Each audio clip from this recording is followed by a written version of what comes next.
Welcome to Disrupting Peace, a show about why peace hasn't worked and how it still could. I'm Bridget Conley, Research Director at the World Peace Foundation. This season, we're asking how we can dismantle the myths and misinformation that get in the way of achieving peace. Because we can't move towards peace if we don't have a clear picture of what's actually happening. One of the most obvious challenges is when leaders decide to silence journalists. And the most extreme example of this in recent years is Gaza. To learn more about why and how states target journalists and what can be done to protect them, I'm speaking with Mohammed Mhawish and Sara Qudah. Mohammed Mhawish is a journalist and writer born and raised in Gaza. He's covered his homeland for The New Yorker, MSNBC, The Nation, Al Jazeera, 972 Magazine, The Economist, and more. He left Gaza in 2024 and is currently based in the U.S. Sara Qudah is Regional Director for the Middle East and North Africa with the Committee to Protect Journalists, CPJ, an independent, nonprofit organization that promotes press freedom worldwide.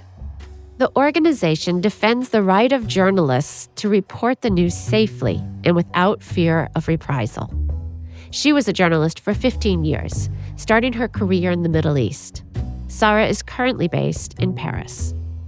Together, we'll explore the overwhelming obstacles that journalists in Gaza face, why they are being targeted, and what we can do to increase the accuracy of information in the region and more broadly. This conversation was recorded on January 20th, 2026.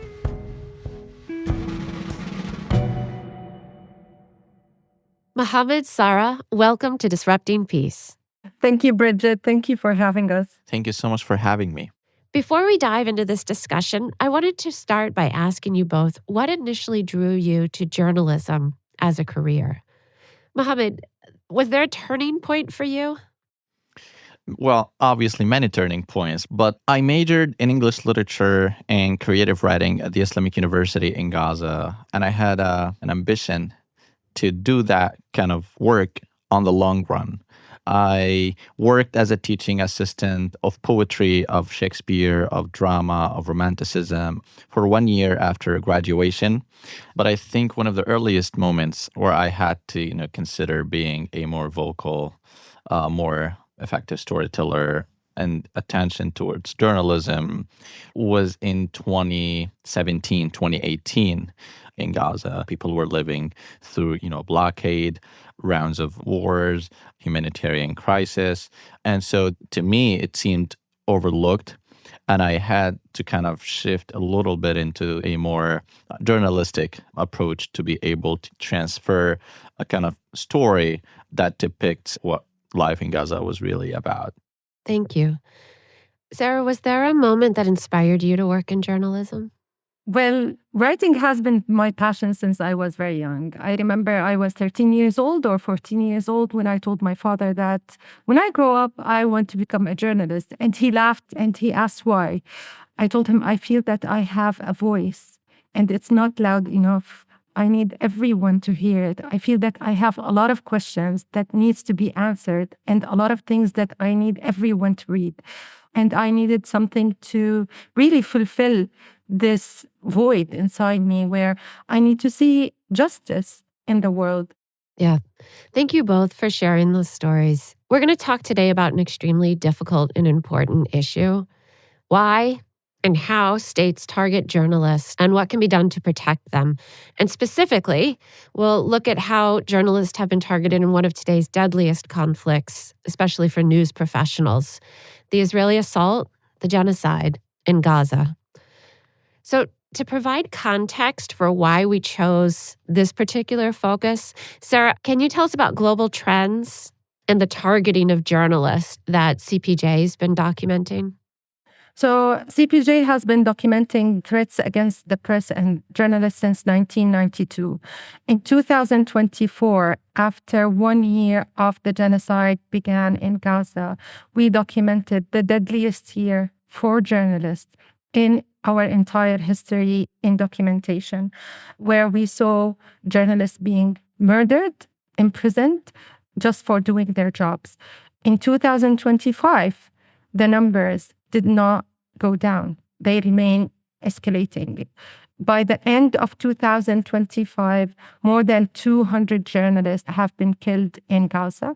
At least 26 journalists have been confirmed to be murdered, with evidence of them being targeted, whether it was by drones or targeted missiles in places that are protected under international human law. So, Sarah, just to encapsulate, did you say then that the targeting of journalists in Gaza is the highest that CPJ has seen in any conflict anywhere? Yes, it has been the highest. And this is why we said in 2024, it is the deadliest for journalists in the world. And in 2025, it wasn't even better. There is a very important thing that needs to be highlighted, that Israeli violence in the past 2 years extended outside of Gaza and the West Bank to Yemen, to Syria, and to Lebanon, where they killed at least 40 journalists outside of Gaza. So this is something very important, just to show the pattern of targeting journalists by Israel and with full impunity. Thank you. Mohammed, so these trends, this data, right, which is the way that we talk about and how we get our entry into conflicts, it's absolutely terrifying, right, what we've just heard from Sara. So before we look more into what happened in Gaza since 2023, I wondered if you could also help set up this discussion by telling us more about the challenges that journalists have faced in Israel and Palestine before 2023. I think one of the underestimated concepts of journalism in Gaza is that it became to be a risky job starting on the morning of October 7th. But this is actually not entirely true. I remember one of the places that I was writing to and freelancing to was 972 magazine, even before 2023 for some time. Mohammed, can you just say, because I think it's important, 972 is an Israel-based news magazine. I think it's an important detail for listeners to understand. Yeah. That's true. Yes. And they have been supporting my journalism, and they have been amplifying my work, and they have been open for me to contribute on the reality in Gaza when I was inside. And I would get in touch with my editors and colleagues in the magazine and just tell them that there is a story that needs to be reported, that I'm really available, but I think it's too risky to get my name out there. Gaza has been living under a blockade that wasn't really only a barrier of mobility for people. Gaza, as I have documented in my latest reporting, has been encompassed by a surveillance regime initiated and sustained by Israeli authorities.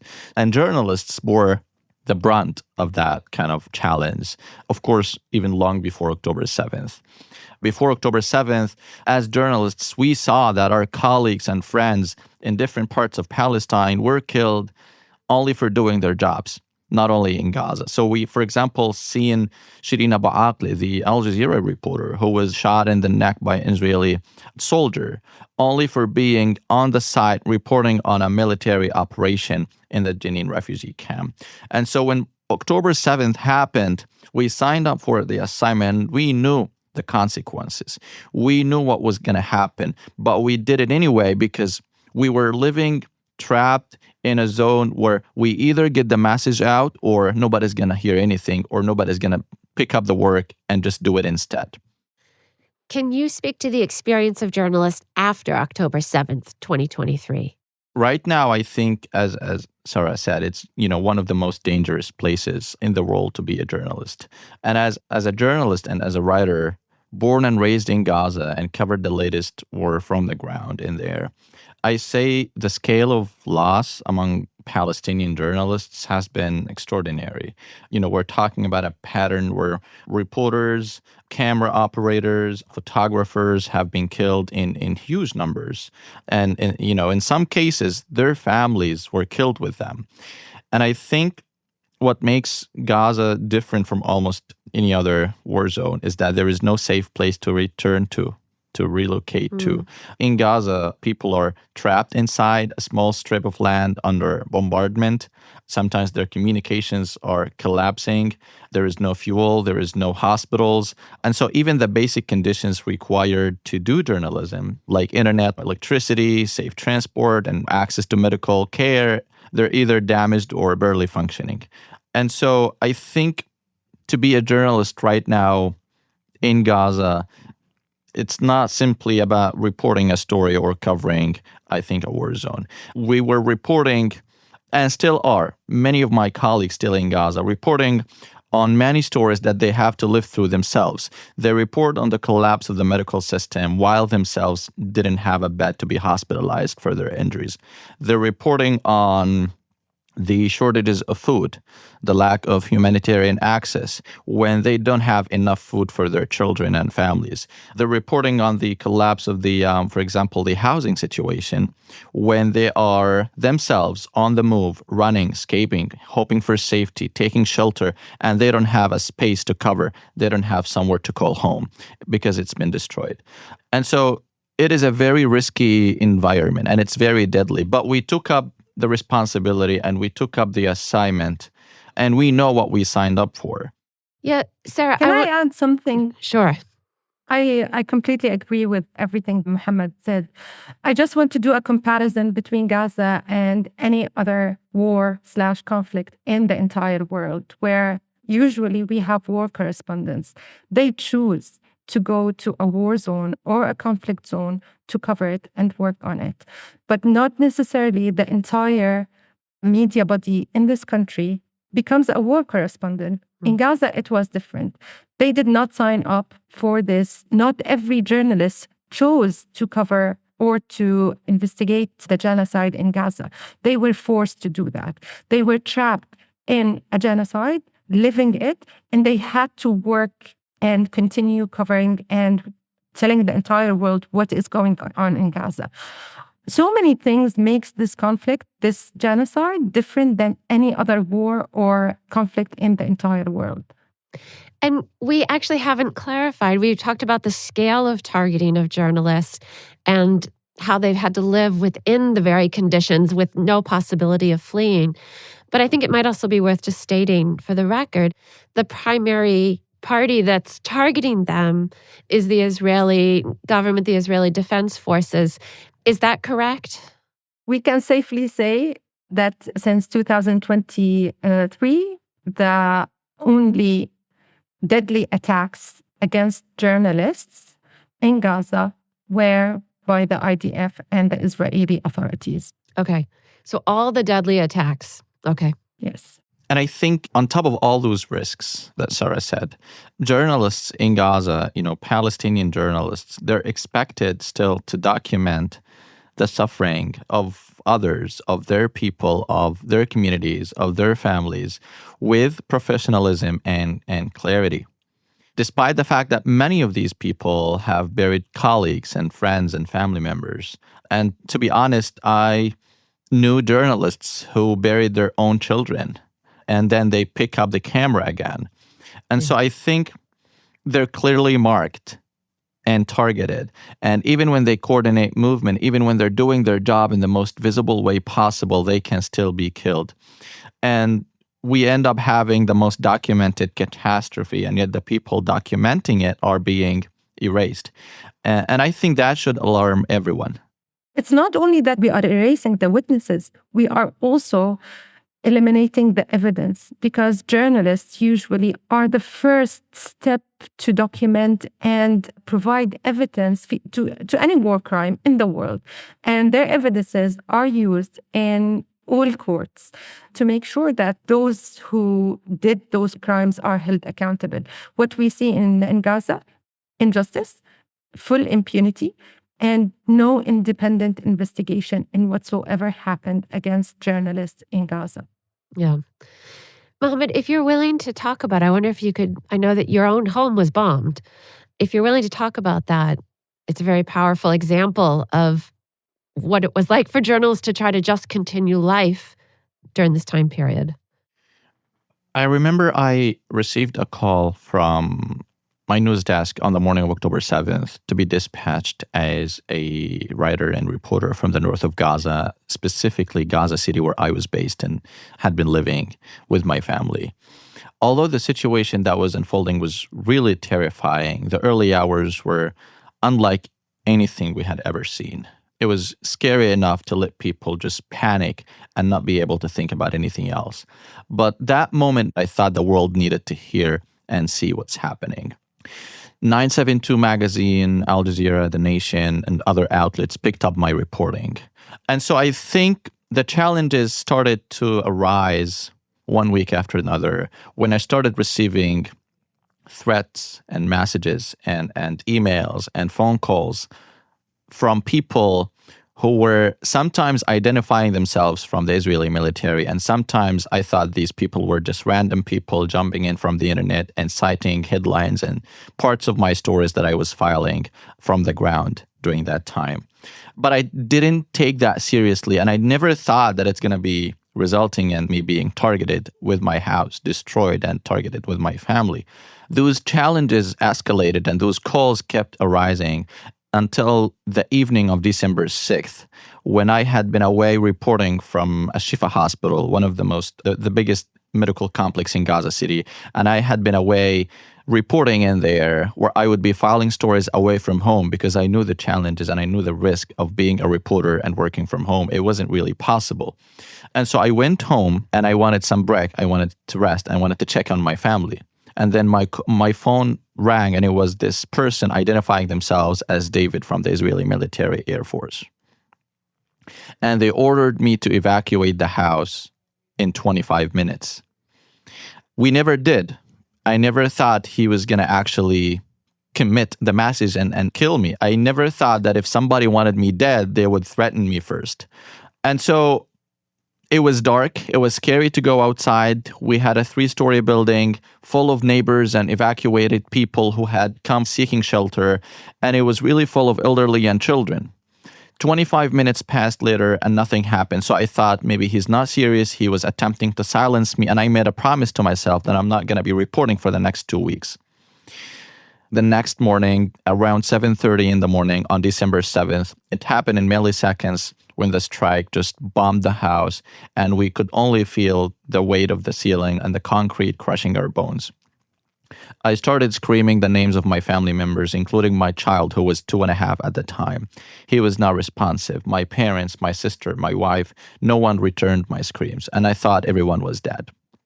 3 hours later, after I passed out, we were pulled out from rescue teams, neighbors, and first responders who transported us to the hospital nearby, and we were only able to receive first aid medical treatment because that was only what's available at the time in Gaza.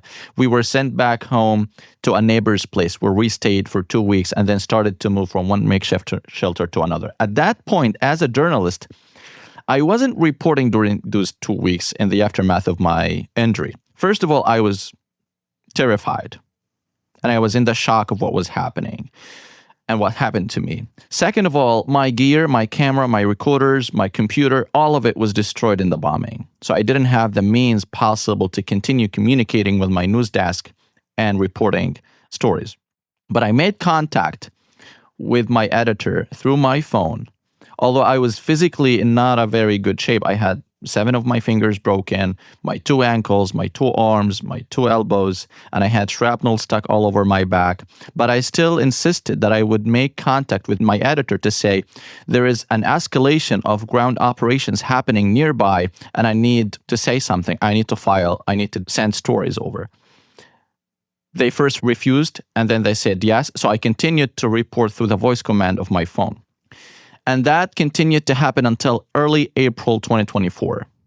And then my byline, my name started to get back in public again when I started receiving the same threats and escalated messages again, ordering me to stop and saying bluntly and explicitly that I survived the first strike, I'm not going to survive the second. And so they made it clear that that was the cost of me insisting to keep reporting. So they made one more call in the early month of April 2024, saying that they're going to be targeting me again with my family. That's when I made the decision that In order for me to stay alive and to keep reporting on Gaza, I have to stay alive. And that possibility felt distant in Gaza. And so I felt that I had to make the decision to leave because it was either my story or my life. And I couldn't keep both. Since leaving Gaza in April 2024, I've lost many colleagues and friends who continued to report in there. We're talking about a number of Al Jazeera colleagues like Hussam Shabat, Ismail Al-Ghul, Anas Al-Sharif, and others from different media outlets, even from international media outlets like AP and Reuters and other platforms. But in Gaza, that press vest is not the reason for you to get protection, is the reason for you to get killed and marked. So for me, before leaving, I had to abandon my press vest because it was no longer providing me with the protection and safety that I was seeking to get. It was, in fact, doing the exact opposite. It was marking me to be a target for the drones and for the military that was surveilling us. And so reporting right now from afar, I'm not worried about my immediate safety, but the risks and the challenges are still imminent. Accessing voices and sources and colleagues and friends and family members and official narratives inside Gaza is barely possible. The internet is still merely functioning. The same humanitarian conditions that we were enduring when I was in there are still ongoing. The same shortages of food and basic supplies for human survival, they're still not there. But despite all of that, there is many journalists still in there doing their jobs as they have to do. Mohammed, I don't know you personally, but I am so glad that you survived that and that your family survived, because I think you're absolutely right. The ability to have people with firsthand eyewitness accounts of what is happening and who can convey that story to a larger audience, that's crucial. And I know my background is in genocide studies. I know there's a terrible burden that survivors often take with them as well. And I just want you to know that for all of us who are hearing your voice, that we are so glad that you are here to tell that story. Thank you. It's also more of like the guilt of survival. And sometimes it feels like a feeling of shame. Like, why did I survive when I was the targeted one? And at that, moment in the strike that targeted my house when I was inside, 4 people got killed in the attack, extended family members and a neighbor who was just passing by the building, my building, the moment that missile hit, who had nothing to do with the whole situation. And I carry the guilt and the loss and the legacy of these people with me. And I always question, like, the same things that break me down, the stories of loss, the stories of grief and mourning, are the same stories sometimes that keep me going, because I believe that those people trusted me with their lives, trusted me with their stories, trusted me with their narratives to get out.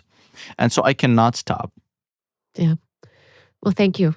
Thank you for sharing that and for being here. Thank you. Thank you.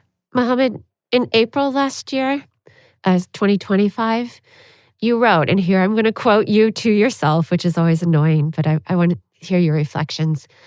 You wrote, "For Palestinian journalists, reporting on this war is both a professional duty and an act of survival." Can you explain what you meant by that? As long as you are identified as a journalist, you are living with a sense of fear and insecurity that at any moment you can be targeted. And that was one of the things that I had to deal with in the aftermath of the targeting of some of my colleagues and friends when I was in Gaza. One day we were reporting together, and the next day I started to report on them, not with them. Yeah. And I had to bear that kind of grief and loss, but at the same time just keep going, because I know the number of journalists in Gaza just keeps shrinking.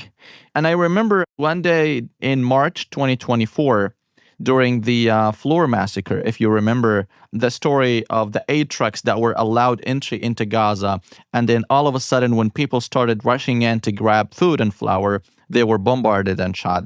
I was there on the site, and I would be lying if I said that I was there only to report a story. I was there to grab some canned food, whatever I could get, a bag of flour for my hungry child back home. Mm-hmm.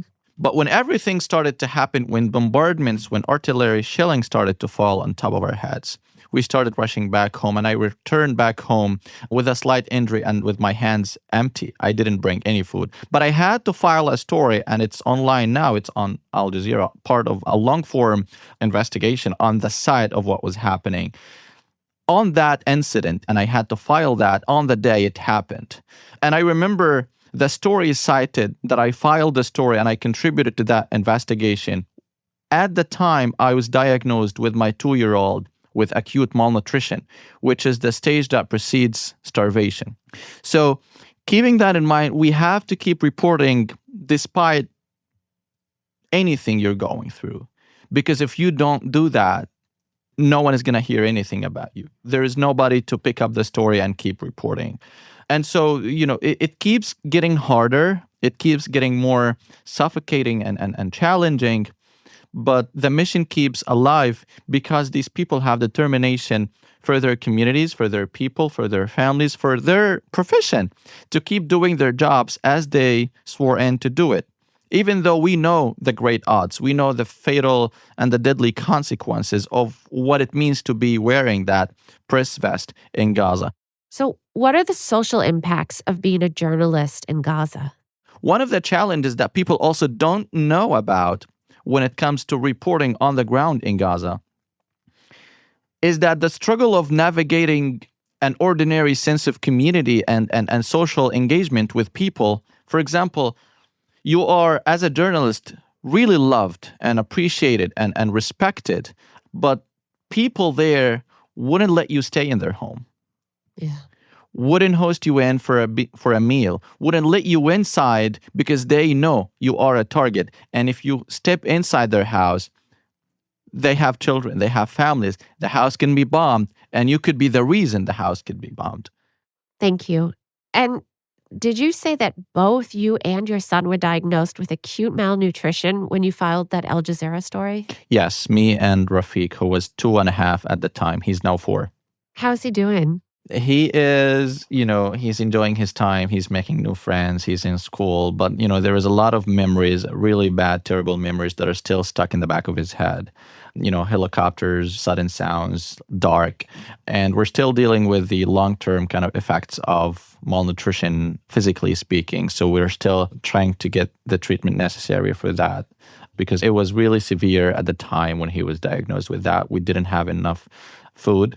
We had only contaminated water, and he would cry constantly of hunger and of thirst, where we wouldn't be able to afford any of the necessary supplements or nutrients necessary for his body to grow or for his stomach to feel full. Yeah. Sara, I wonder if I can ask you what may seem like a super basic question.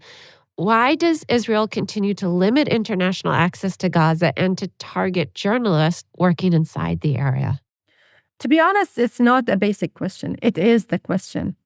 Why do governments in the entire world always target journalists?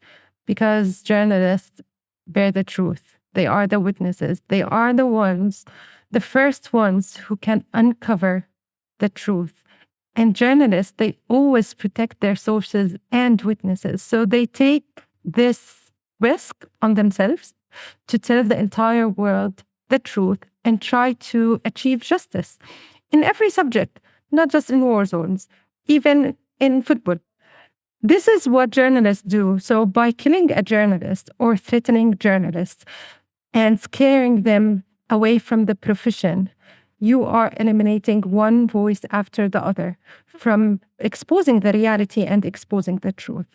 In Gaza, things were put into perspective. We saw this reality where one army in this world was able to eliminate this number of journalists in a very small area with full impunity because leaders did not want the reality and the truth to come out because there's power dynamics. There's a lot on stake if this reality comes out.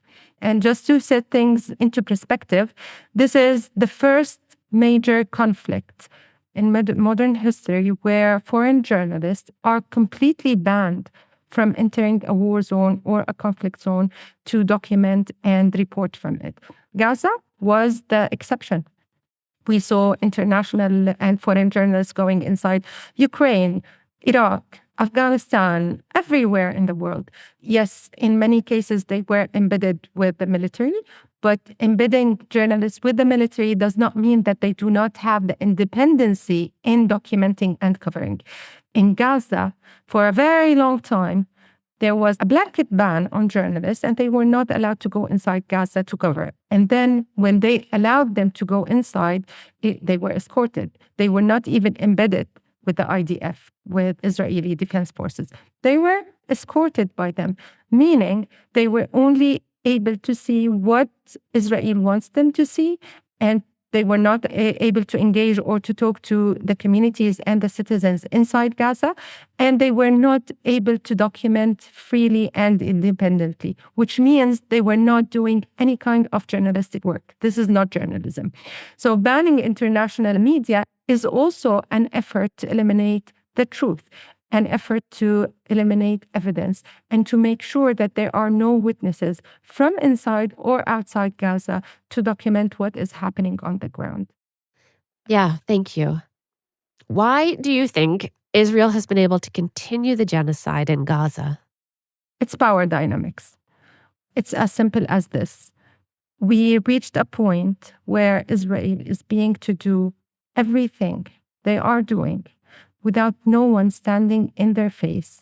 Like it or not, Israel is a very powerful state, and they do hold a lot of powers in different directions. And this is why international law is not being able to hold them accountable, and international leaders are not putting an end to what is happening. Yeah. Mohammed, do you want to add to that? The rules are there, but I think law is very slow and politics moves very faster. There is the political shield, as Sara just said. Israel has powerful international backing. When major states protect an ally diplomatically, the cost of continuing this military aggression, it disappears. We have only condemnations, we have only lip services, but the consequences don't really arrive fast enough. I think also international law is just not as effective when it comes to holding the powerful to account. Gaza has been screaming its lungs out for the world to change the reality for the better. And it's only getting worse. It's only taking a different shape. Even after the October ceasefire, over 400 people have been killed since the ceasefire took effect in Gaza. And so it continues because I think the costs are political, not legal. And right now, those costs aren't high enough to force a stop. Yeah. Sara, I have a question for you, thinking about our audience. Right, so you work with the Committee to Protect Journalists. What can everyday people here in the U.S. or elsewhere who care about the freedom of the press, what can they do? How can we help push back against efforts to limit frontline reporting from conflicts? A lot. The first thing that I would always say is fact check. Fact check, fact check, fact check. Do not believe the information you are receiving, and make sure that you are verifying every single word before you post anything on social media or in the media outlets. Do not believe one narrative. This is the first thing. The second thing, question your humanity before you amplify stories that are inaccurate and put people in danger. This is what I would tell the audience sitting behind their screens in the entire world. Yeah. We often end our podcast interviews by asking guests to imagine a more peaceful future. Sometimes it's 100 years in the future, sometimes it's 50 years into the future. And then we ask them, what do we need to do in our lifetime to help get us there? I'm not sure, and you can tell me otherwise, but I'm not sure given the scale of destruction and the ongoing violence, because it hasn't ended, in Gaza, if this more hopeful projection is within sight, even if it's a very distant sight. So I'm going to ask a more modest final question. What would you like to see change this year, 2026, to increase the accuracy of information about events in Gaza, Palestine, and Israel? Sara, I'm going to start with you. Oh my God. This is a very difficult question, to be honest. And I have never in my life lived in a war zone. Most of my life, I lived in a country where I am surrounded by wars. And having family members, direct family members, who are either from these countries facing these wars or living these wars, whether it was in Palestine, in Syria, in the entire region. I don't think I have ever imagined how would peace look like, because we were never given the chance to think of peace. We were never given the chance to breathe, to be able to think about peace. But if I want to imagine how would be the information ecosystem better, I think it would be starting by protecting journalists. Because when you protect journalists, you are protecting information, you are protecting the information ecosystem.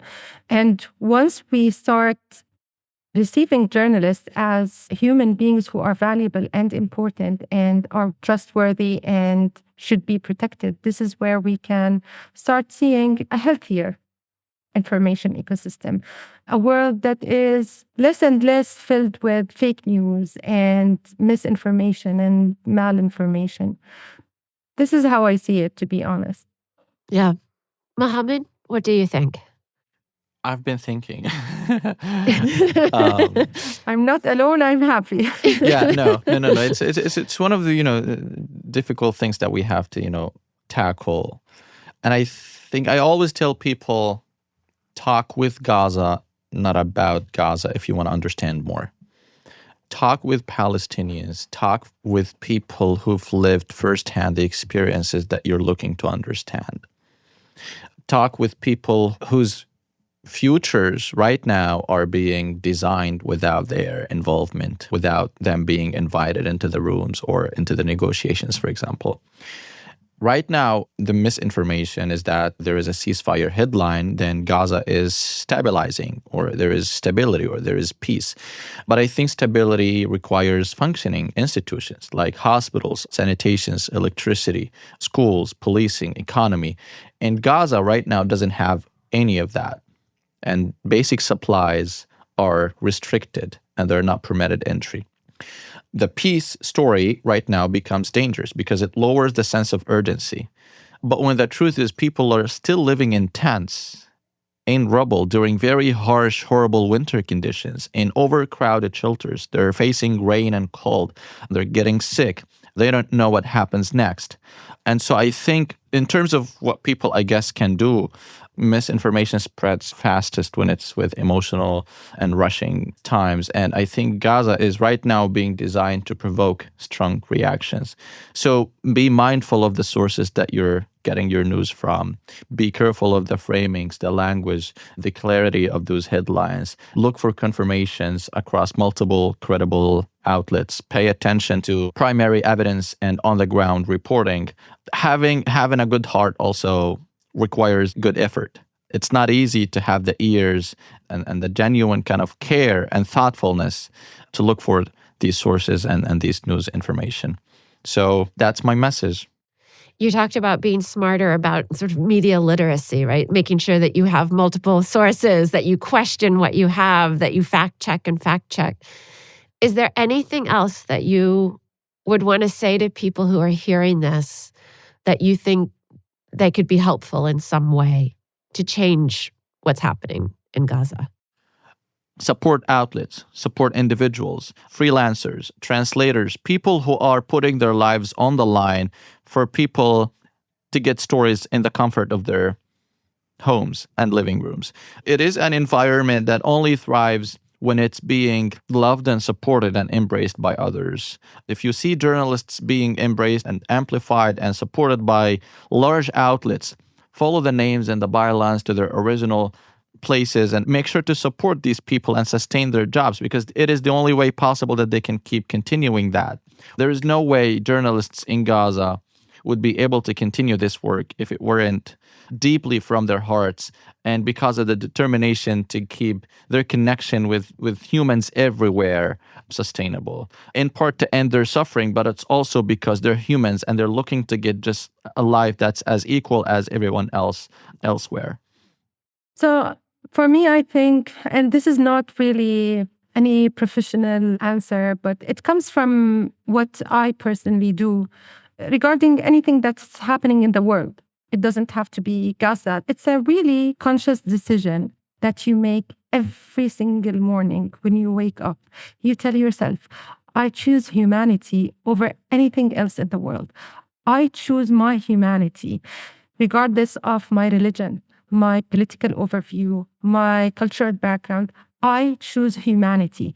And even if the way I was raised, my culture, my political point of view, I support a certain country or a certain party, but today I choose humanity. And if what is happening is against humanity, I need to question everything else and reset. Mohammed, Sara, thank you both so much for, first of all, your work. You both do incredibly important work, and also for being willing to share some time with us today. Thank you. Thank you so much for having us. It's an honor. Thank you, Bridget, and thank you, Mohammed. Thank you, Sara.